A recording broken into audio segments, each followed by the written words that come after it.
तो चलिए बात करते हैं इतिहास के सबसे बड़े रहस्यों में से एक की, भगवान कृष्ण की द्वारका नगरी की।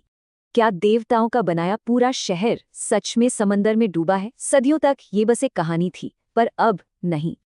प्राचीन ग्रंथों के मुताबिक द्वारका सोने की दीवारों वाला एक शानदार शहर था, मतलब 9 लाख महल। इसे बनाया था दिव्य वास्तुकार विश्वकर्मा ने, और ये शहर इंजीनियरिंग का एक कमाल था।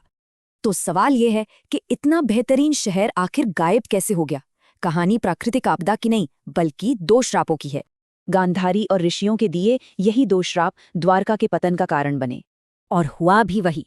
यदुवंश ने अहंकार में एक दूसरे को खत्म कर दिया। श्राप सच हो गए। भगवान कृष्ण के जाने के बाद समंदर ने पूरे शहर को अपने अंदर समा लिया। तो ये तो थी पौराणिक कहानी, पर अब विज्ञान क्या कहता है, उसकी कहानी बिल्कुल अलग है।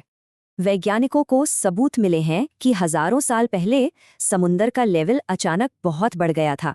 ये बढ़ोतरी इतनी ज्यादा थी कि एक पूरे तटीय शहर को डुबोने के लिए काफी थी। पौराणिक कथा और वैज्ञानिक थ्योरी, पर क्या सच में कोई शहर था भी? ये सबसे बड़ा सवाल था। ये थे डॉक्टर एस.आर. राव। उन्होंने ग्रंथों को कहानी नहीं, बल्कि एक ऐतिहासिक नक्शा माना। यकीन करना मुश्किल है, पर इस ऐतिहासिक खोज की शुरुआत सिर्फ 800 रुपए से हुई थी। और पानी के नीचे उन्हें जो मिला उसने सबकी बोलती बंद कर दी। ये चीजें कुदरती नहीं थीं। पानी में 30 मीटर नीचे 560 मीटर लंबी एक दीवार मिली। ये एक शहर का पक्का सबूत था।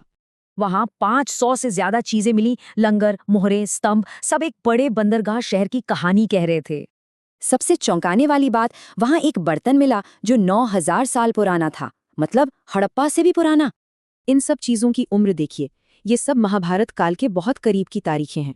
फिर आई मॉडर्न टेक्नोलॉजी। सोनार मैपिंग से पता चला कि नीचे एक पूरा वेल प्लान्ड शहर बसा था।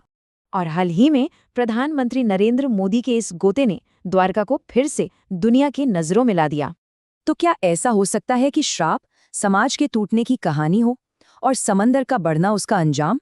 कुछ कहानियां खत्म नहीं होती।